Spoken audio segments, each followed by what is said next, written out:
Lots to cover on Lulz today. Tom Dwan having a mental breakdown. Those of you in the poker sphere are well aware of what's going on there. We got a story about a man who won $800,000 in sports bets in Iowa and Indiana, but the casinos are not going to pay him. And finally, we're going to have a guest joining us today. It's none other than Isaac Rose-Berman. He wrote a pretty interesting article on his Substack recently about why sports betting apps shouldn't have slots. So we're going to bring him on to discuss that. I'm Pete with Brick. This is Lulz. Let's get to it. Does he think? I think he thinks this. He thinks this is a go. Vegas Dave thinks this is a go. Hot naked girls doing yoga. What? Why don't you just win like a man? Random.org. Type in 1 for yes, 2 for no, and let the DFS gods pick for you. And I'm absolutely begging you not to dupe us. Please don't dupe us.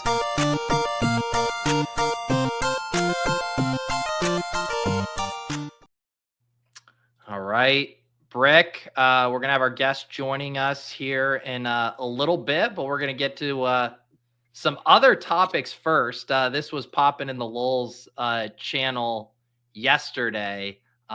What is going on with Tom Dwan right now? I sent you this when it first started happening. I'm like, Dwan hacked.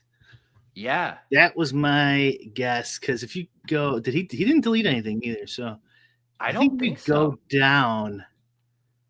That stuff that you just read, yeah, even further, even below where he tags the president and prime minister. Yeah, it's a lot of like nonsense. That's so much nonsense. It seems like he got hacked. I know he tagged JD Vance to get him get him to the embassy. Man, yeah, it's there's always a lot going on with Tom Dwan. More recently, lots of people saying that he owes them large sums of money. Haralabob famously. There have been some other outstanding debts there. There were always the rumors going way back that he was in debt to a lot of the high stakes players in Macau. They were wondering, like, is he being held captive, by the triad, what were they called? The triads there in I can't remember. The triads, I think. Yeah. And this is like a really weird turn, because I was with you when I first saw it. I was like, is this either he got hacked, or is this some kind of orchestrated thing to wiggle out of a debt?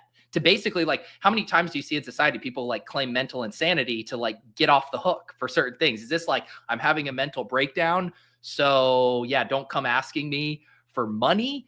And then there was a Poker Go reporter who actually confirmed that he was at a mental hospital somewhere in the UK outside of London. So there's some elements of truth to this, but it's a very bizarre episode from him.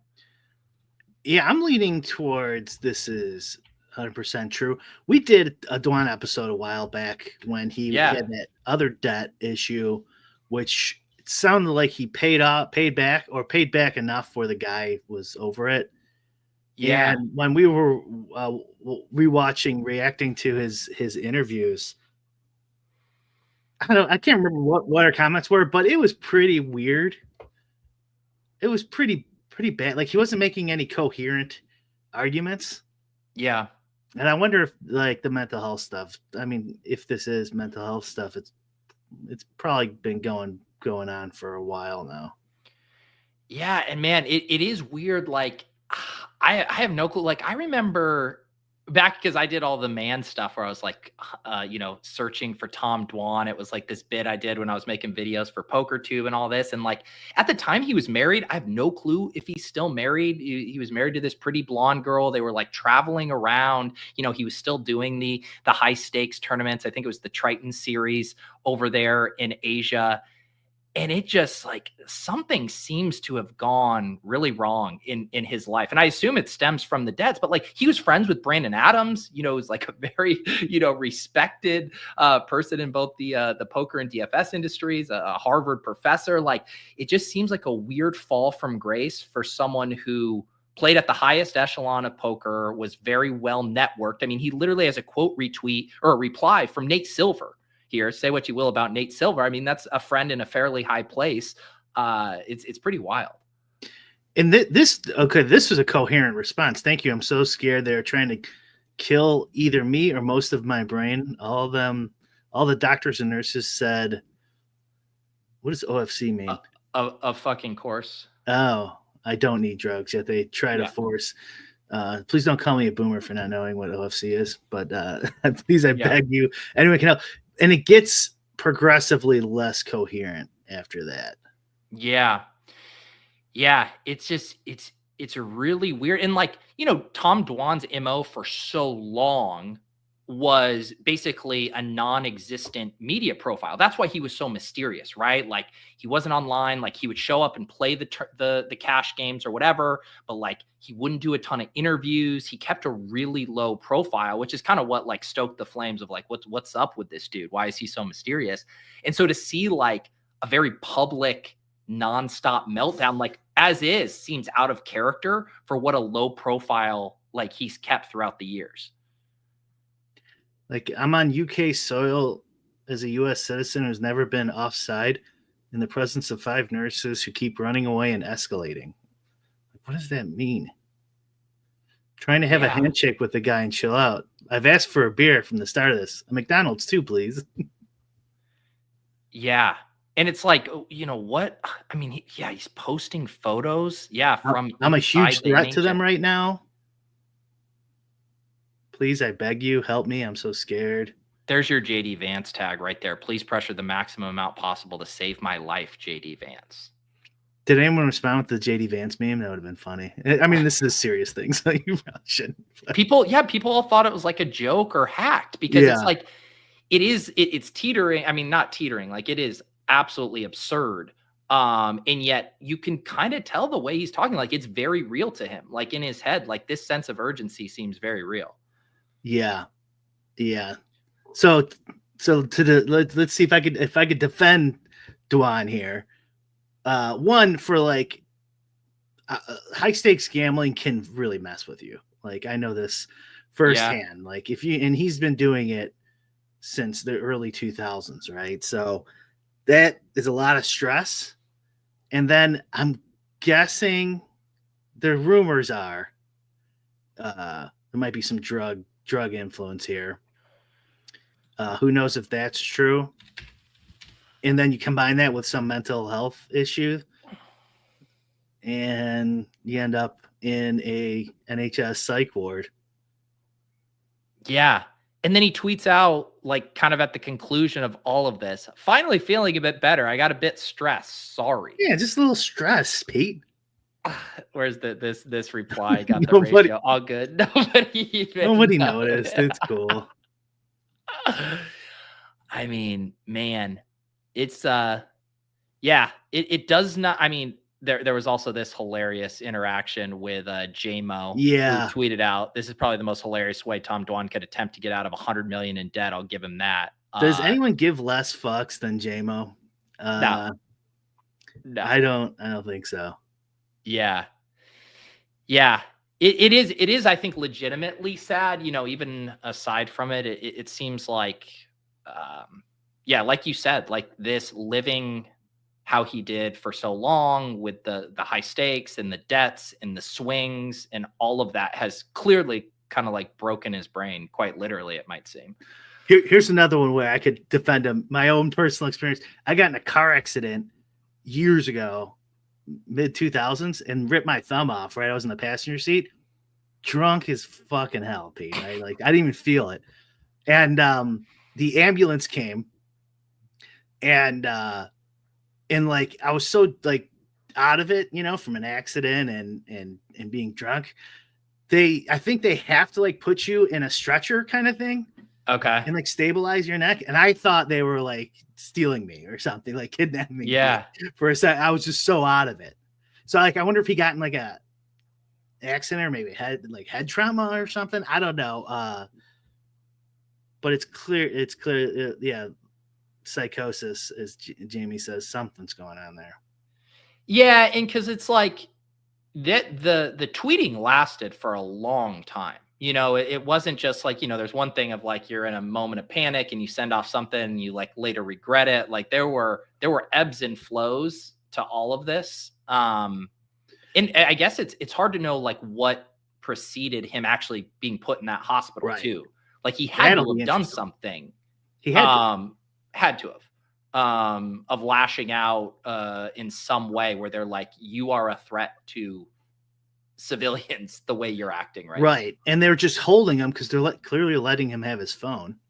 Yeah, they're letting him tweet and stuff. They were like, probably just like, we need to let this guy chill. Somebody else I saw another theory could have been just like he's been up 3 days or something. Maybe you've been up taking whatever to stay awake to gamble or party or something, and he just kind of lost it for a while. Yeah. Very, very bizarre. I assume Doug Polk is working on a video about this right now. Yeah. Seems ripe for some more conversation. But yeah, sad, weird story. Tom Dwan continues to pop up as a Lulz topic every once in a while. Before we I took the worst picture of him there. It's like, come on. I know. Come on, Spade Poker. You shared there. This story got shared in the Discord here. Illinois man wins $800K in sports bets, but Iowa, Indiana casinos won't pay. First of all, I love this photo of him, and I love the background. And then it also just starts out as perfect as these stories have to start out. Thomas McPeak, 24, shares a home with his parents. The basement is a shrine to their favorite team, including the Cubs and the Bears. I mean, can you just try not to be so stereotypical? I mean, the long-haired sports bettor from his parents' basement. I'm trying to think of those movies. He's like, I don't live at home. We're roommates. I'm roommates with my parents. Shares a home. I mean, he lives with his parents. But look at what a winner, though. Look at that background. Just trophy after trophy. I know. Kid was born to be a champ. I have in our garage just like this stray, like I did like this men's bowling league like when I first moved to Boston and we won, and I have this trophy and I just keep it. I had it like in the house, and Lauren's like, get rid of this. And like I don't put it in my office, so I just have it in the garage, and like Lauren gets mad every time she sees that dumb trophy. She's like, why do you still have it? I'm like, I don't know. It's a bowling I don't know trophy. why you don't have it right over your shoulder right now. That would be perfect. So what happened with this story? He won money at a few different casinos, and he actually sounds like a guy who kind of knew what he was doing. He read a bunch of books to get educated, thought he had an edge, won $350,000, was hitting up some of these casinos, Iowa, but then some of the casinos wouldn't pay him out. I mean, that's the long story short of it. Yeah. I like hit the first. It said the first one he hit was the Horseshoe, and so he's definitely from Chicago because that's like the closest one you go to, right outside. He has to know what he's doing, not just because he won, but the strategy he took is at least someone who knows what they're doing by betting at the kiosk. Right. The problem was, he's a 24-year-old dude living at home, and he couldn't afford a crew. Yeah. He was. It says here he was literally doing the disguises thing. Yeah. Like that can work with like blackjack, I think, but not with sports betting. With sports betting, you need like a trusted guys who will go in and place the bets for you, and then you runners, and then they get a cut or whatever, or however much you pay them. So I don't know. The way I read this, you tell me if I'm wrong. So what he was doing is going to all the casinos around here, in the different states in the tri-state area, and it sounded like he was betting mostly parlays, but I mean, I guess he didn't have to be. And the reason, and he was doing it at a kiosk, and he said he would sit at the kiosk for hours typing in all these bets, is, and I don't know if they made it clear, But what I think he was doing is circumventing the limits, which is, for people who don't know, like a lot of the smaller markets, sports books will have real small limits on them. So you can bet 50 grand on the Bears side, but if you want to bet the Caleb Williams over passing yards, like you might have be cut off at $500 or something. Yeah. And it depends. So I think the plan was just to hammer those over and over at the kiosk. And because if you go up to the bookie and go, I want Caleb Williams for $5 grand, you go, okay, we'll give it to you for 150. And then you take the 150 and come back in your glasses and fake beard. Maybe that'll work one time, but they're not going to let you keep hitting the line. Right. Or maybe they would. Maybe some books would let you hit the line a few times, but just keep upping the odds till you stop. I wish that's the way they would actually operate. I think some do. Probably Circa does that. I wonder if he hit Circa too, because that's not too far. But he was going south. Circa's north. Yeah. So he did get paid out by the Michigan casinos. I want to say some of the casinos paid him out. But I think that is their argument, is he was circumventing those rules, the limits rule. And it seems like the other element of this, and this guy, Eli Fustel, who's written some books, weighed in and said it was the timing of how they voided the bets that's the issue. If Caesars had decided before the first game was played to void all the wagers, that would be fair. That would be saying you've broken the rules. And when they saw that they didn't win, when they waited to see if they'd win before they voided him, that's where the problem is. The clear answer is Caesars owes this, which is kind of similar to what we were talking about with prop swap or whatever last week, where it's like, if you voided ahead of time, you have more of a leg to stand on, and as opposed to just having a negative free roll for the customer. And I think this is where we need some more details too, where I like his general statement, I think is clearly right. But if you're betting at a kiosk and it's just printing out a slip, like how can they void that? Like they don't know if it's you and then Pete is on it right afterwards and then someone else is on it right afterwards. I mean, they should be having these lines be adjusted quick enough automatically, you would think, to where he can't do that. And maybe there's some other thing going on too. Maybe I'm wrong. Maybe that wasn't what he was doing. Yeah. But if that was what he's doing, like, how do they cancel those bets? Right. That's, and so like, and then another thing is like, he also admits kind of in this article that like he knew what he's doing. Like he's wearing a disguise. He's trying to get around the limits. Yeah. Of the book. I mean, because like at the reason this is interesting too is like what they're getting him for, essentially a one-man operation of like playing a shell game, with type of accounts. Like this is what every professional sports bettor does via a syndicate or having beards or anything along those lines. Like if you could actually prove that a bet was part of a syndicate, like how is this any different? Yeah, I think if they could prove it, the syndicate, they would do this exact thing. Yeah. Which I assume they have to start having like pretty sophisticated ways to kind of like track and monitor that kind of stuff now, or flag irregularity. Like, yeah, I don't know. Anything to avoid being a real sports book. They will bring in the facial AI recognition to shut Spanky down. Instead of hiring an actual bookmaker and adjusting the lines. Yes. Yeah, it's it's wild. I like even hearing that he like did the disguises. I was like, it's like the bringing down the house, the like Jeff Ma blackjack stuff from what is that, the late or the early 2000s? Late 90s. Like $1 Million Blackjack, another blackjack book. From years ago that kind of popularized the masks idea. That's a little different, I think. Like they won't let those guys play to begin with. True. Yeah, so that's why they're wearing the masks. And so if they knew who it was, they would ban them from their casino. This is like a whole nother conversation, honestly, that maybe we'll talk about next week. I'm like, what is, because I'm like defending the sports books here, and like I really don't want to. But like, what is a sports book required to do? Is a tough question, or at least a real, like, because I understand from like our perspective, we're like, well, fuck them, like pay the guy out. No matter, you posted the line, you pay the guy out.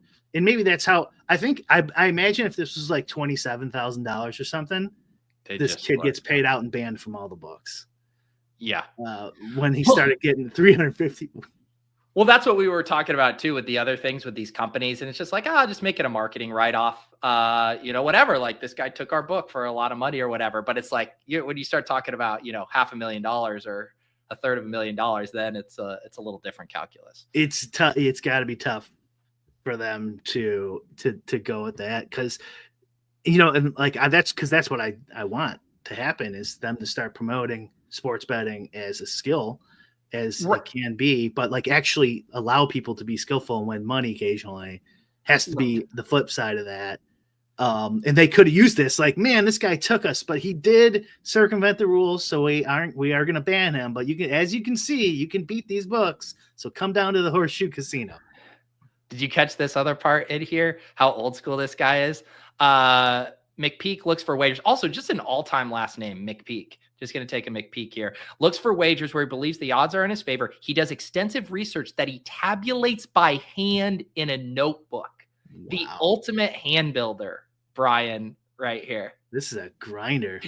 Dude, everything about this guy is so old school. Like this basement here, the wood paneling on this trophy shelf, a notebook, disguises. Like, this guy's like a throwback to the 70s. I love it. You don't get that many trophies, Pete, playing in Excel sheets all day, okay? No. I love it. All right. We got a guest today who's joining us in the hopper right now. It is Isaac Rose-Berman. Isaac, welcome to Lulz. How's it going, guys? Happy to be here. Happy to have you here. You got on our radar this past week. You had a article on your Substack, How Gambling Works, that got kind of picked up mainstream. I saw it first from our friend Adam Levitan, but just to give people some background, us included, kind of tell us about how you got into writing about the sports betting landscape. Yeah, so I think I'm a sports bettor first and foremost. Is probably how I would describe myself. Probably still what I spend the majority of my time doing. About a year ago, started writing, blogging about the industry, some observations I had, mainly just because, I know you guys have talked about this, sort of frustrated with the state of people writing and talking about it and just not really, being experts in it, both from a kind of commentary and policy side. And I'm also now a fellow at a think tank called the American Institute for Boys and Men, where I'm doing research on kind of gambling and gambling policy and sort of how we can better integrate these types of products into our lives. And yeah, this was a recent post I wrote about basically why I think there should be different apps for casino and sports. Yeah, so like with that, I'm curious about the American Institute for Boys and Men. Is that a lot of what you're doing to educate lobbyists, lawmakers on kind of what's actually going on here? Yeah, I know it's a pretty hilarious name. It's a little bit of both. Most of what we do is pretty research focused. So like I spent a lot of my time kind of consulting with academics who are doing studies on sports betting and being like, hey, look, here's how you should actually think about this. Like, here's what you need to know, not even in terms of like, here's how to build a winning sports betting model, but like, okay, well, you're looking at this policy implementation. Well, like, here's what you actually need to know. I'm just sort of trying to provide the background for a lot of people who I think are a lot smarter than me, so that they can have sort of that knowledge in terms of, doing research and then other policy stuff as well. But right now it's mainly on the research side. Does the Institute have a take on McPete and whether he should be paid out?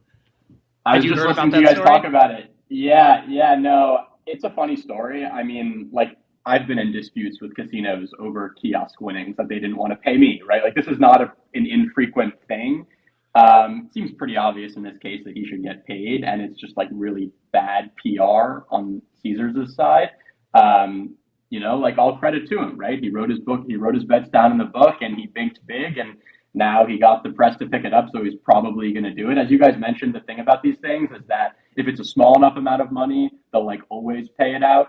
If it's a large enough amount of money, like in his case, he can sue. The actual annoying amount is when you're in, my understanding is it's sort of like the 20 to 80,000 range, where like if you bring a lawsuit and you lose, you're going to lose all of your winnings. But it's like big enough that the casino doesn't actually want to pay, and so you got to get like a contingency lawyer, and it's a whole mess. But yeah, wish him the best of luck. I can't say for my employer, but I know I personally think he deserves to get paid and hope he does. So you wrote this piece on your Substack. I have it linked down in the show notes as well if people want to check it out, called Sports Betting Apps Shouldn't Have Slots. Also, we got to work on your social media game because your post went viral and it was just a screenshot. I actually had to go hunting to find the original article there. Dude, it's very intentional. I don't know if you guys know this, but like in the last few months, Elon just ruined links on Twitter. So it's like if you post any link, it just gets ruined. So I have like my Substack in my bio, and honestly, the vast majority of people don't want to read the full post anyway. They just want the screenshot. So yeah, no, for you guys, it's tough, but probably in terms of going viral, it's better to not include the links. Kind of sucks. So appreciate you finding it.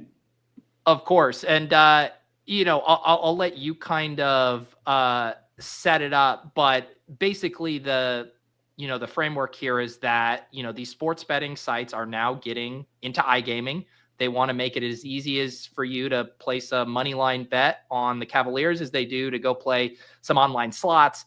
And you see that as, a fairly problematic thing. Is that a fair kind of description?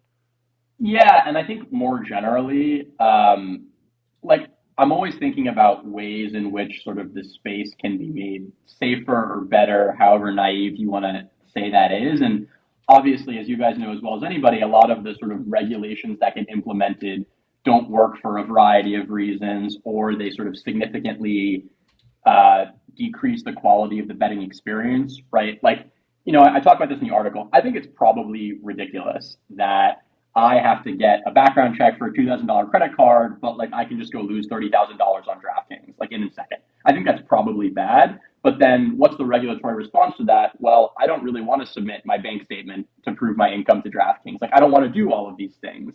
And so a lot of regulations just don't really work, or they're really annoying for a lot of bettors. And this just struck me as a really obvious one where it's look, there already are dedicated casino apps. You can still transfer the balance over. Just get rid of the freaking casino tab on the sports betting app. And not only because I think it's predatory and bad, but frankly, if you want to bet on sports, it's often really annoying.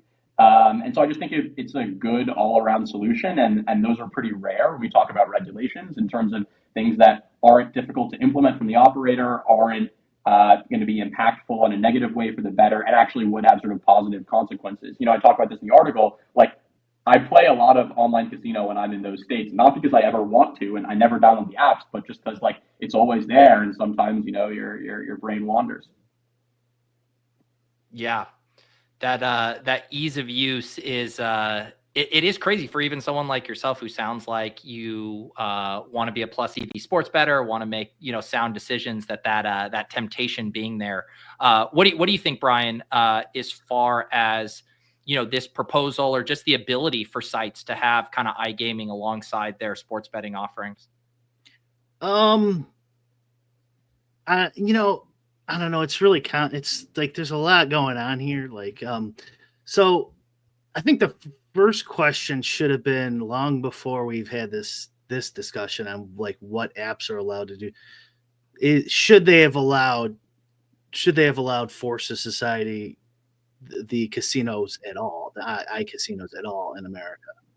Mm-hmm. I think that's probably because once they do allow it,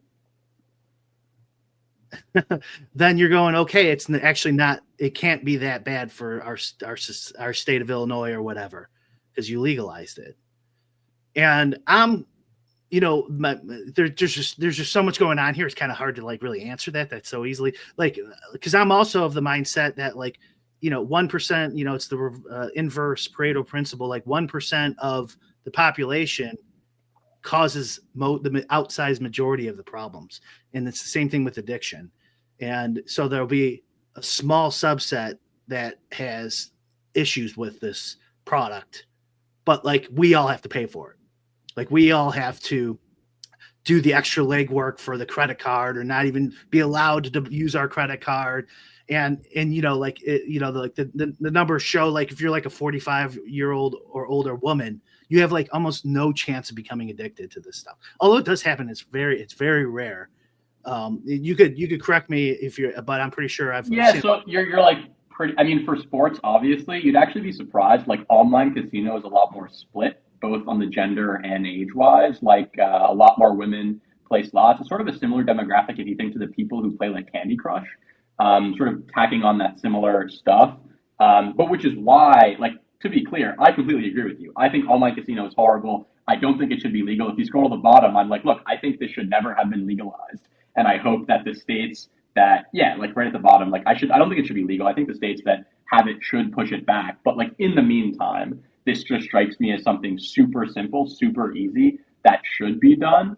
And like I agree with you. Like obviously the vast majority of people can engage with these products safely. I think that's more true for sports betting than online casino. Like the rates of addiction are just a lot higher. It's a lot more dangerous product. I mean, I know this for like myself and the people that I see, in terms of the vast majority can sort of bet on sports responsibly. But once you get in the online casino, like it's really easy to lose control really quickly, double down, chase your losses, whatever. So I'm on the same page as you. I'm just thinking about like sort of really easy things that can do that are really simple. Because when you say the only solution is sort of getting rid of all of this from a legal standpoint, that's going to take a long time. Whereas this could literally, be done presumably within a week. Like it's really an easy thing to do. Sure. And this is kind of a side point too. This is just to do with politics in general. My experience working at the Capitol for years is there's like a should, there's an ought and an is. And so like what happens, I want the world to behave this way. And then there's, but what's the reality? What happens in Springfield?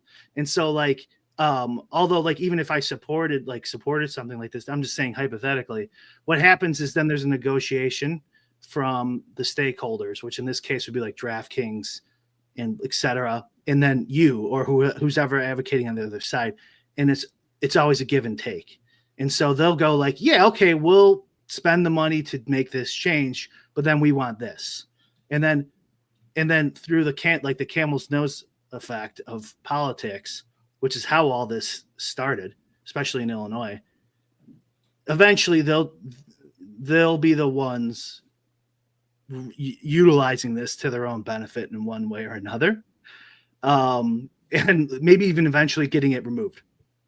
I totally agree. I'll give a shout out. Yeah, you guys recently had Jeff Edelstein on. You were talking sort of about regulation, similar topics. That was a great listen. Yeah, politics is hard, right? Like, I'm not going to say here and be like, look, every idea that I have should immediately become law.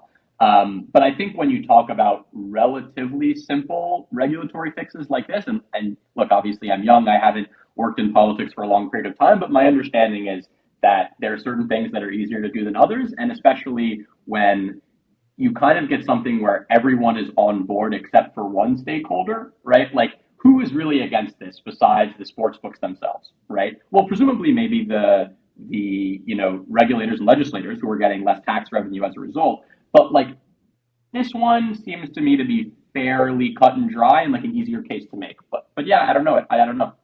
Well, yeah, and that's totally right. And like people having good ideas, go right ahead. I'm really like, this is more of a meta take on this side of the industry as a whole.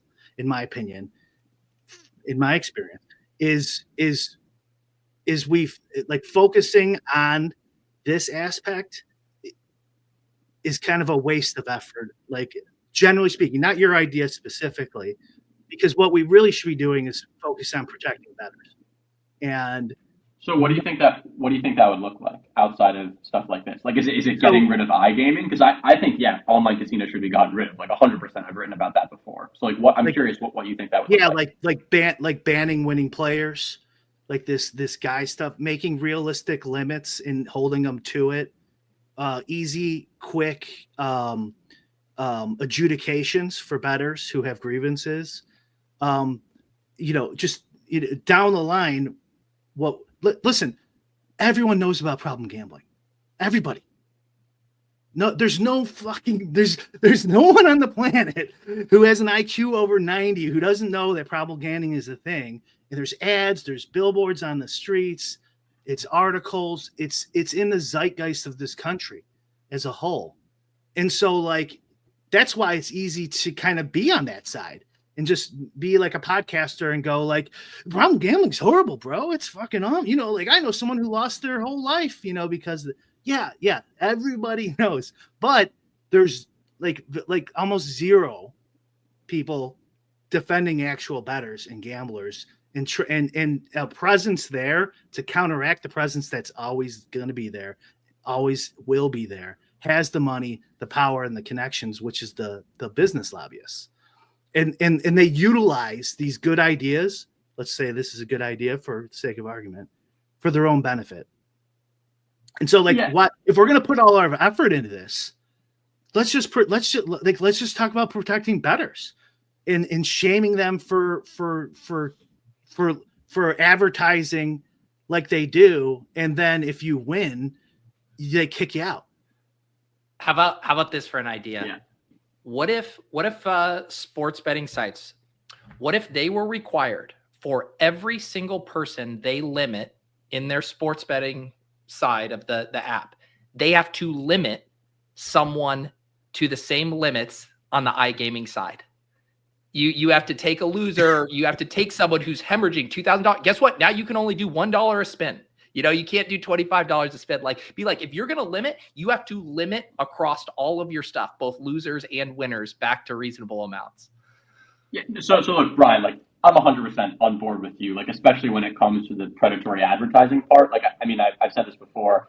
It's ridiculous that you can have an ad where it's join now and win big, and then you cut off anybody with a pulse. That's obviously ridiculous. And obviously you have a lot of people talking about problem gambling, but I think let's take a step back here. All of us are sort of on the sharper side here. I'm sure a lot of your viewers are as well. And it's okay, it sucks that DraftKings cut me off, right? I'm not allowed to bet more than $10 on anything at DraftKings. That does stink. And it stinks that they run ads saying that. But in reality, the harm for society writ large for every problem gambler is way bigger than the advantage player who's getting cut off. And to be clear, I am on that side. It's a total annoyance for me. It sucks. I think these companies should not be allowed to advertise. They do. But in terms of an overall impact, I think the advantage players getting cut off is relatively small. You don't have a right to, be a professional gambler. People will probably get upset at me. And I don't want to make myself on the side of the books here at all.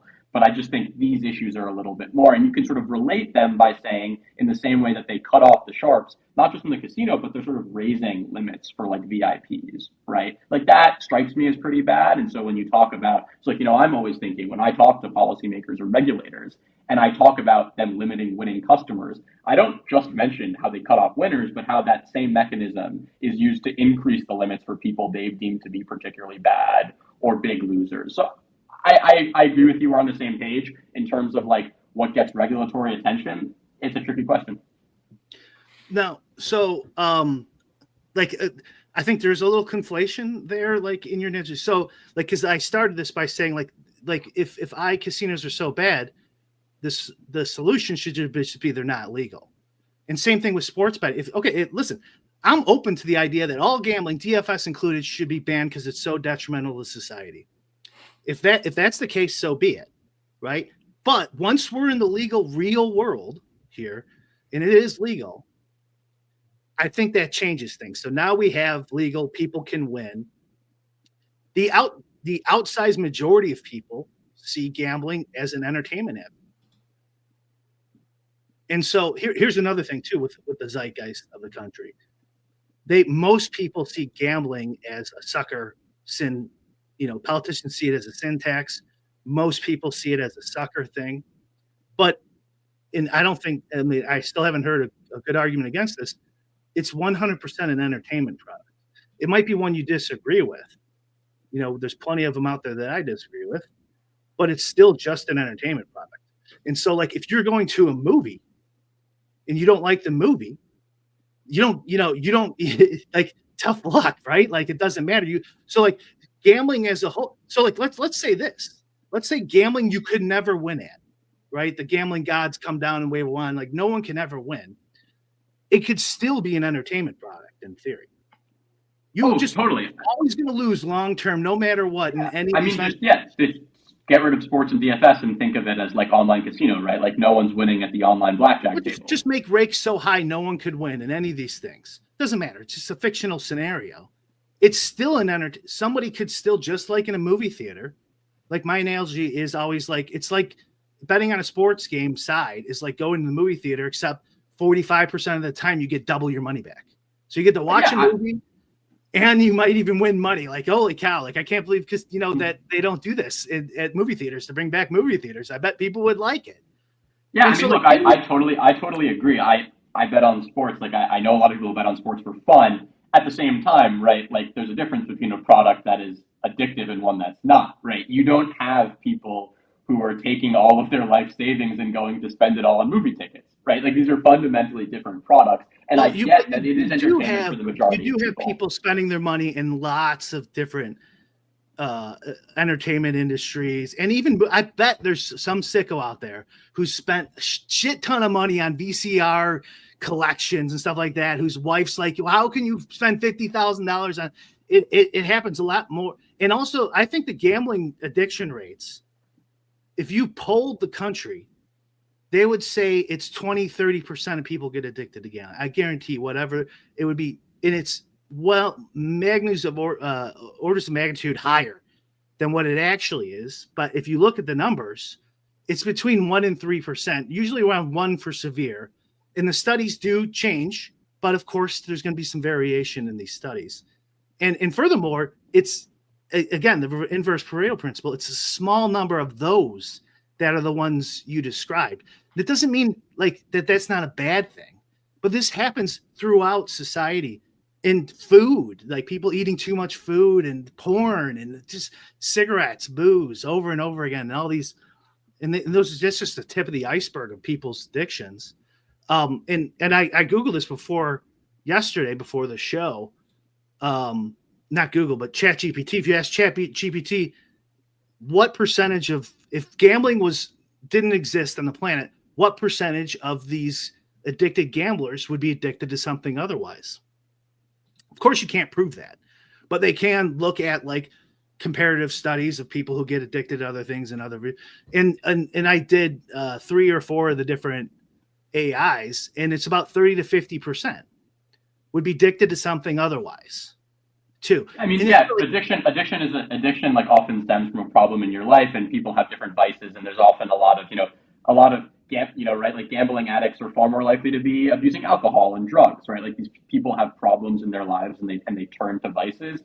Look, I mostly agree with you. I think the difference, like where I draw the line, is when you have like the company that's sort of exploiting this addictive nature, right? So obviously, like I can go to a bakery and I can buy up all of the sweet treats that are really bad for me, right? But the difference is that the bakery is not sending me push notifications telling me to come back every day, and the liquor store, when I go 4 times a week and then I don't go on the weekend, isn't sending me a push notification after I drown my balance there saying, hey, do you want a 50% reload bonus, right? So it's not just the product itself, but sort of the actions that the companies take to enhance the addictive nature. And to your point about like the 1 to 3% of people are going to be addicts and ruin their lives, those numbers are, relatively small. But I think there are a lot more people, and I'm sure you guys know them. I know them, who would never classify themselves or be classified as addicts, but gamble in a way that is probably not super healthy for them, not super responsible. And sure, you can say that a lot of people do a lot of things in a way that's not responsible.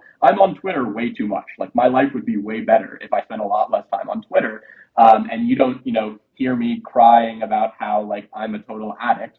Sorry, I don't mean to say that, I don't mean to downplay addiction at all, right? But like there are addictive products. I think what we need to think about is the actions that these companies take, which enhance the addictive nature of their products and prey on people. That's sort of what I'm interested in. And that's why, in this piece, I'm like, look, like all for casino. I don't think it should be legal. I think it should be illegal. But, if you're going to at least do it, separate them. Don't constantly try to cross sell. That's sort of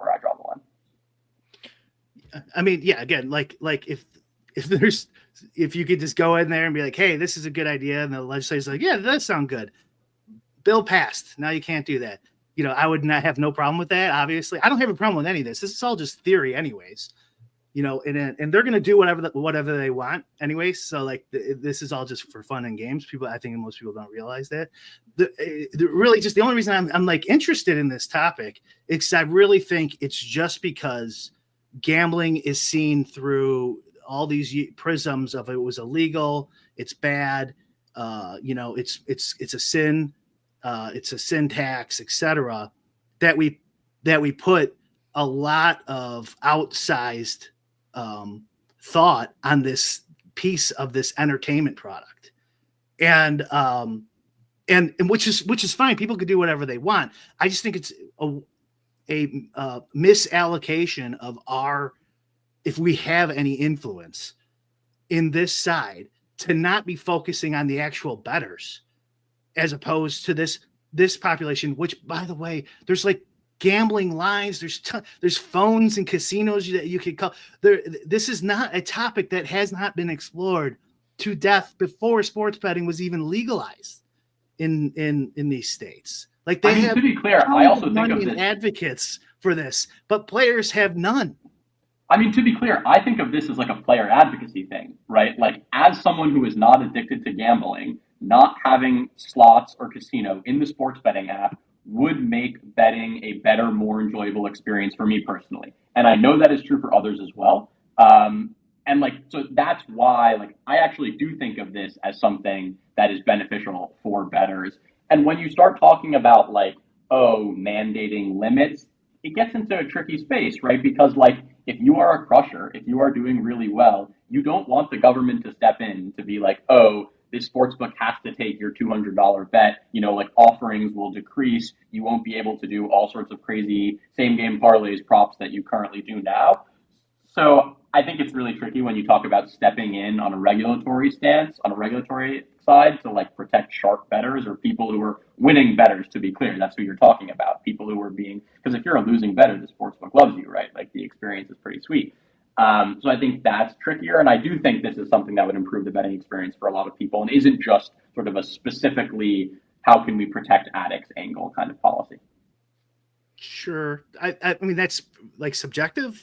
I think 100, like not if somebody likes iCasinos and hates sports. Like I mean, for if them, someone like ruining their experience. I mean, this is more. I'm ruining. They can. There's a separate app. You can download the casino app and you can do both. Like, sure, there's a slight friction involved now, but like, okay, well, then the guy who likes sports betting in iCasino, it's still subjective. No, the guy who likes sports betting. If like a regulator read this and they implemented my policy immediately, the guy who likes both, his life is not changed. All he has to do is go to the other app on his phone. Right, you can open the DraftKings casino app. By definition, that is a change, although a small one. But sure. But regardless, my point is this is a subjective claim of somebody might like. Listen, whether you like it or not, it's an entertainment product. Even slots, like this is a subjective thing in a liberty.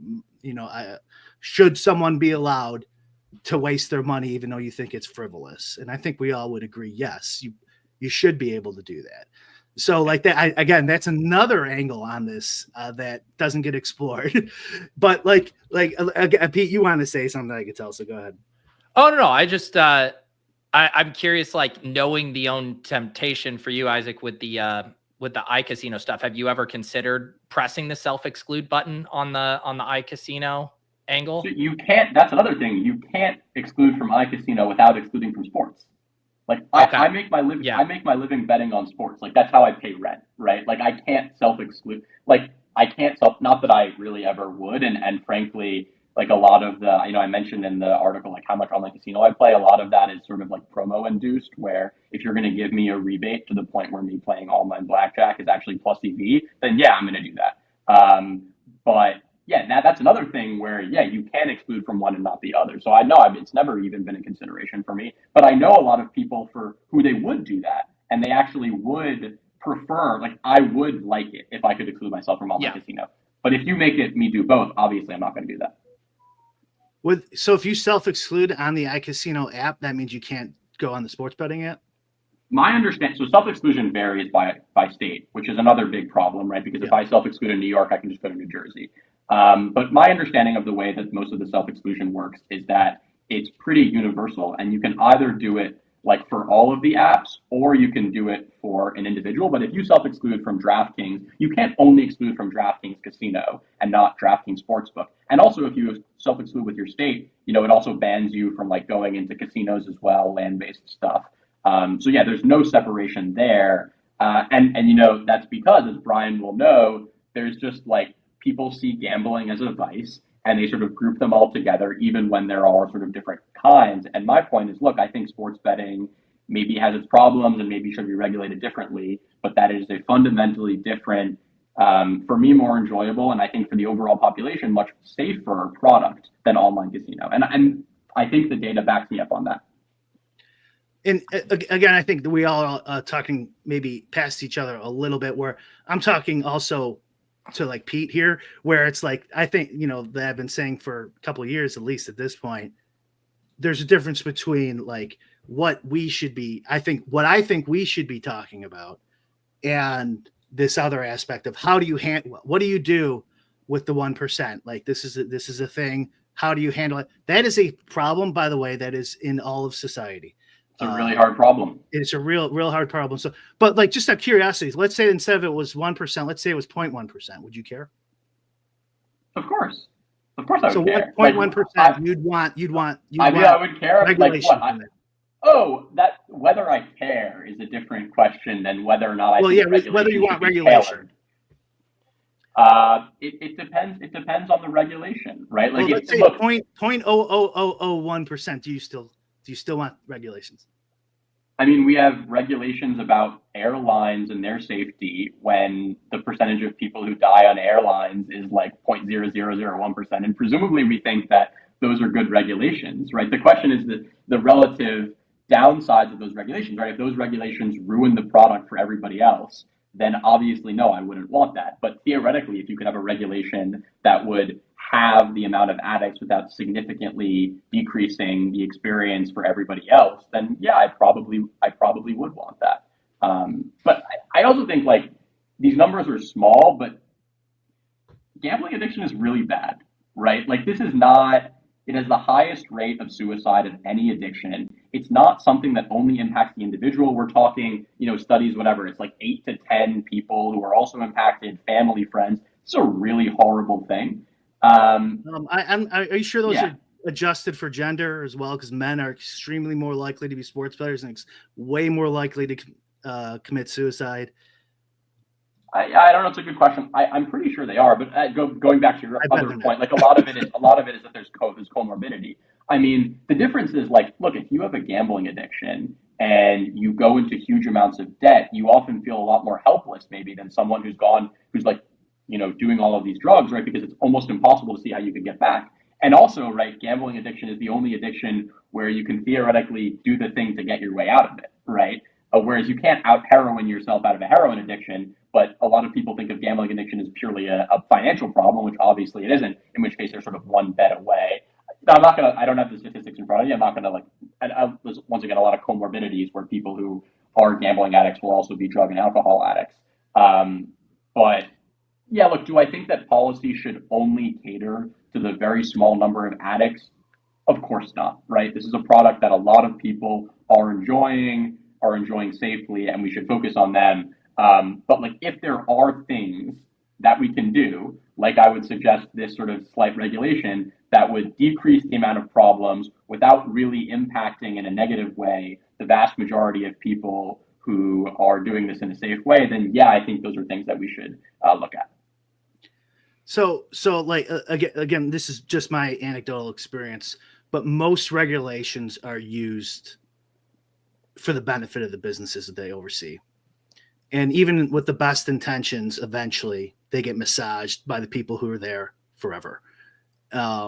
So like, I feel like a lot of the times you're just helping them. You're not actually helping anybody, but like, hey, I got no problem with actually, if something good comes of these ideas, the idea of there's a small percentage of society that has these outsized issues that have like outsized downside, is in a ton of different industries. Look, I agree. Brian, do you think that like Purdue Pharmaceutical and the company selling opioids, do you think they should be regulated? Sure. Yeah. But don't you think that the regulations are going to be co-opted by them? Like my point is that don't you think they were? I think they were, and I think that we've now gone back on that. My point is that we can share pessimism about the likelihood of regulations. Use your example of an industry that completely co-opted. Exactly, but you still think that they should be regulated, right? My point is that we can agree that regulators are often going to do a bad job and regulations are often going to fail, while still thinking that we should, at least as a society, try to have good things and try to regulate these companies in a way that their products don't harm as many people or don't harm them to the extent that they do. So I think we're talking past each other at this point. Like, yes, regulation is really hard. Oftentimes it gets co-opted. Oftentimes it's bad. Maybe I'm just an optimist at heart that I'm going to try to still fight for these things. Yeah. So just for the record, nobody wants bad things to happen to good people. Right? Nobody. That's not something. You want bad things to happen to bad people, to good right? people. Yeah. Nobody wants that, right? So, like, I think we're all on the same page there, and I think the talking passes because it's conflating a lot. There's like a lot of big issues here on like what do you do in society as a whole with these type of things? Should this even be legal? You know, and then also from the writer influencer perspective in this industry or whatever you want to call it, I don't know. This might be my only disagreement, I guess, with you is I think we should focus on better issues like the actual gambler, even recreational, and having a presence that defends their side and their interests at as many capitals as we can get. The amount of people who want to stop problem gambling is not small. Everyone knows it. I know it's bad. No one wants bad things to happen to good people. No reasonable person. And so, like, I think we should spend our time talking about, the many issues and problems that bettors have in relationship with their government overseeing these sports books. Brian, I have a question. I have a question totally kind of unrelated. I'm not like trying. This is not a gotcha. Do you think that there are a higher percentage of people who gamble who have like gambling problems, or who have either been limited or face some sort of discrimination for winning? Honest question. I actually don't know the answer. Let me just clarify so I understand your question. So, like, you're saying like the amount of professional sports bettors versus the total amount of problem gamblers, or people who like have an edge and have been limited. Like, I would say people who have been limited at a sports book versus people who have had some sort of like real tangible harm from gambling. Yeah, like what that total number is versus that total number. Yeah. I don't know. It's hard because in my world I hear it constantly. So that's not real. Of course. Like, no, me too, right? Like, of the people I talk to, like the majority of them have been limited to sports books. A lot of them aren't even winning bettors. A lot of them aren't even winning bettors. They're costing themselves money, and they don't realize it. And by the way, I think that's kind of where all this ends up, anyways. Is but just to answer your questions, so I'm not dodging you. Yeah, you're good. Like, I would bet the line would be like -125 on limiting over people whose lives were ruined by gambling, or sports betting. Like, we'd have to define terms a little bit more, I think. Wait, but, okay, sorry. Just to go back. So if you think they're about the same, presumably the amount of harm that someone has experienced from having their life ruined by gambling is worse than them being limited. So wouldn't you think that the conversation should be more focused on them? Like, not to go back, but the conversation is focused on. Sure. So you're saying where it changes, totally fair. Yeah, it's disproportional. So like let's say it's even triple. Let's go double, triple, whatever. but we're getting zero representation on the other side. Fair. So that's Fair. completely out. I mean, I think a lot of the thing is that a lot of people don't want that representation, right? Like you and I, for example, maybe we're both people who have been limited by sports books and we're upset by that. But like, I don't want mandatory limits at a sports book. I don't think that's a good policy. I don't think it will help me. So it's very hard to align our incentives in terms of like, there are organizations, there's a recent one called the American Bettors Voice. I don't know if you guys have heard of them, but like they're a sports betting advocacy group on behalf of bettors. And one of the issues is that a lot of bettors disagree with the things that they're pushing for, right? So it's just a complicated thing when you're trying to align a group of people who don't necessarily all have the same interests.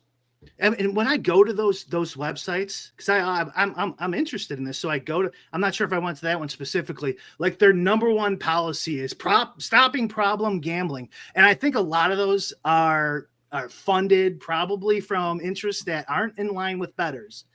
And so I think a lot of that is it might even be detrimental to betting. I'd have to look at the specifics. No, I mean, look, all universal. Yeah. Number one thing, problem gambling.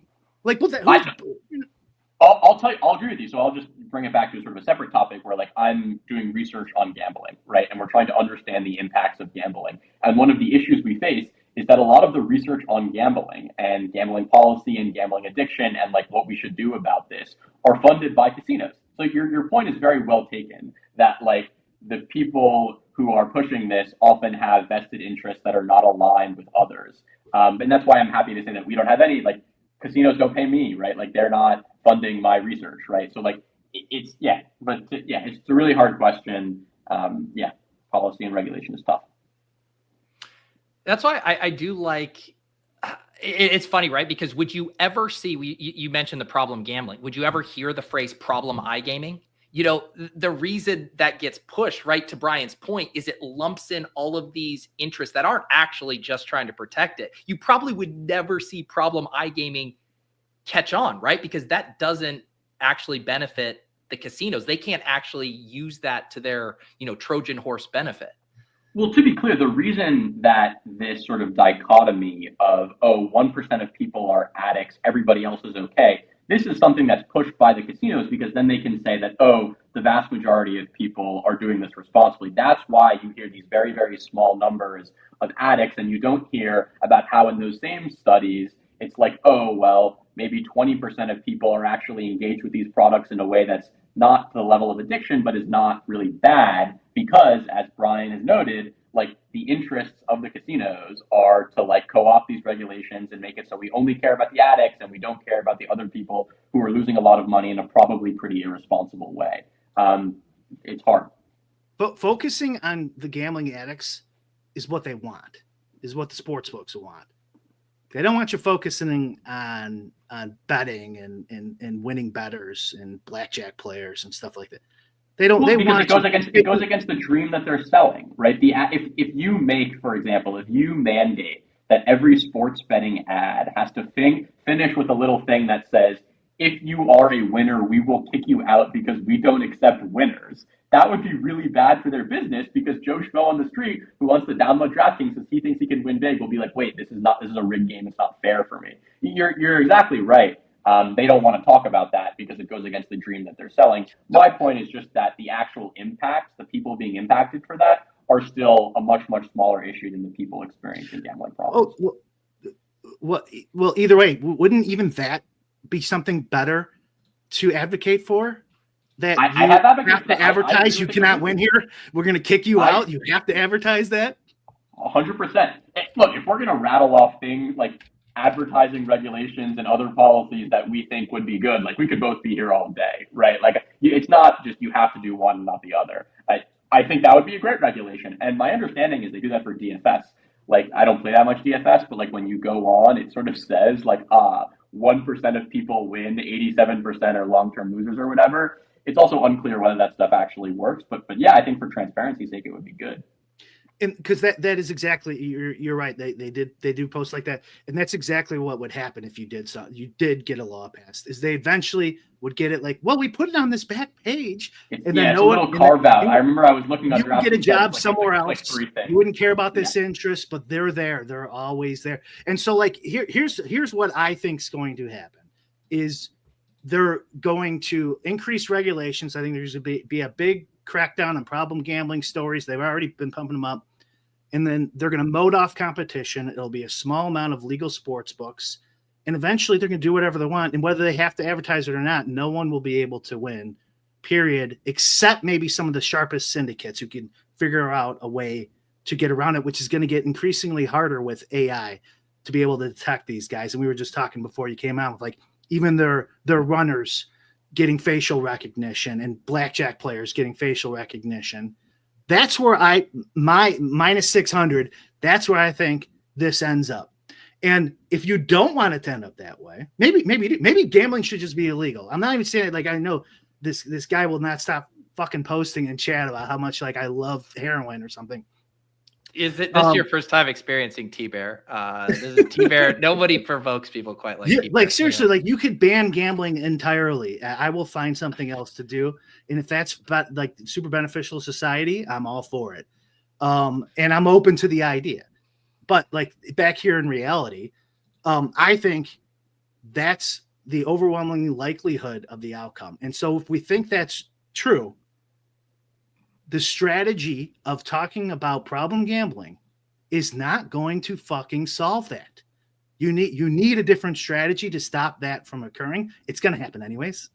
It's fun to have these conversations, and I appreciate you coming on. But like the strategy is piss poor.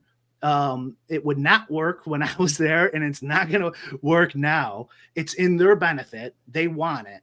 And so like all these ideas, I don't want bad things to happen to good people either, but like a long-term strategy for stopping that sort of dystopian sports book, 3 sports books in America idea is something different. I don't know what it is. I'm not an expert. But I would like to see the people who have a platform talk more about the other issues and like ideas on how we can help bettors, the vast outsized majority of people who enjoy this entertainment product, and defend them from these and I know like without like but like it would, the people who don't like seeing the iCasino app, it helps them. I get it, but like no, really defending bettors and a presence. When you say bettors, do you mean like this lobbyist presence, like it's going to be there bettors? forever. Do you mean regular bettors or people who are like already kind of semi-sharp? Because like I used to think that the biggest thing was, you educate people about like, here's how you can line shop so you make sure you're losing less on your bets, right? Like bet at the place that's giving you minus 108 instead of minus 115. And frankly, it just means people don't really care. And so it's kind of hard to help out people who, for me, like responsible gambling is losing less money. Like that's what it means to me. And so it's just hard to design stuff where you're impacting people who, as you've said, view this as a purely entertainment product, and they're just going to bet because they want to bet, which is totally fine. Like they should be allowed to do that. But so like there's you could do a million different apps. I love this guy's telling me the government does have infinite resources. He's telling me the government does have infinite resources or time. What about this? What about this? Advocate for less VIG. I love less VIG. Less VIG is great. Less rake is good. That helps everybody, including problem gamblers. Yeah. Although it's not clear to me that like if you give a problem gambler an app where he's betting at minus 105 instead of minus 115, he's going to lose his money that much sooner. And obviously, I'm in New York. You guys are in Illinois. If your focus is on this small group, you're talking some high tax rates. It's hard. Like if your focus is on this small group of people who cannot control themselves, yes, I get. There's nothing you could do. There's nothing. No law you're going to pass. I'm sorry. Yeah, no. So I'm in favor of your nationwide policy that every sportsbook has to post minus 105 on each side. I'm totally in favor. Minus 105. Let's get minus 103. And by the way, if you're negotiating, it's going to be hard with some taxes. If you're negotiating at the Capitol, you never start with your end goal, Isaac. You go. We want plus 105. You're paying us to play. We got some exchanges now. The sweepstakes models. I'll give a shout out to my friends over at NoVig. And Profit, you can get some tight lines there. So I do appreciate that. Well, Isaac, appreciate you coming on. Like I said, people should Thank you check guys for out having me. your Substack. Are there any other topics or stories that you're looking to cover in the coming weeks? Yeah, just stuff is constantly changing, especially with all this Kalshi stuff. I don't know if you guys have seen, and like prediction markets and sports betting, it's all a freaking mess. But yeah, summer sports, no, following the NBA, less stuff to bet on, but still having some fun. Awesome. So obviously your Twitter, the Substack, those are the two main places to catch you. Yeah. Substack, howgamblingworks.com, Twitter, roundrobin42, mainly sports betting stuff. So that's what you're interested in, check me out. There you go. Awesome. Yeah. And I know Levitan had shared your post and had kind of floated some of his other ideas of, fixes for gambling. So I'm sure we will continue this conversation in some form in future episodes. Anything else for you, Brian? Yes. Yeah. I think I figured it out. The government should be required to buy subscriptions for Endgame Syndicate and RunTheSims.com for all users on DraftKings and FanDuel to help them play better DFS, Pete. There you go. Yeah, all I gotta say is I'm constantly reminded every time. I have a lot of friends who are DFS people or former DFS people, and I gotta say the average sharpness is about 10 times that of the sports betting world, which I'm happy I'm on the sports betting side more than the DFS side. Still, I get killed. Yeah, that also reminds me, shout out to our friend, and you referenced him earlier, Jeff Edelstein. He just posted an article today. I was quoted in it along with our friend Davis Maddock and some others. He was trying to figure out why is sports betting, the community and the Twitter conversation, so toxic compared to best ball. And I think there could be a little overlap there with the DFS community and what kind of, things cause those differences. I shared some stuff. I thought Levitan had a good quote in there too. Yeah, I think it's a little bit funny because I sort of come from poker. That's more my background before sports. And the difference is like in poker, you're taking money from other people, the same thing in DFS, whereas in sports betting, ostensibly at least you're taking money from the house. You have a common enemy. But it is funny that the DFS is a lot more collaborative than the sports betting one. Although I don't know if that's totally true, but it is funny. Poker's not that bad either. Poker can get kind of bad, but sports betting's the net low. For sure. All right, fellas. I have to run because I got another show here in a few minutes. Thanks again to Isaac. Follow him on X. Check out his Substack and check out In-Game Syndicate. All of that good stuff. And we will see you guys next time on Lulz. We're here every Thursday, 1:30 p.m. Eastern. Peace.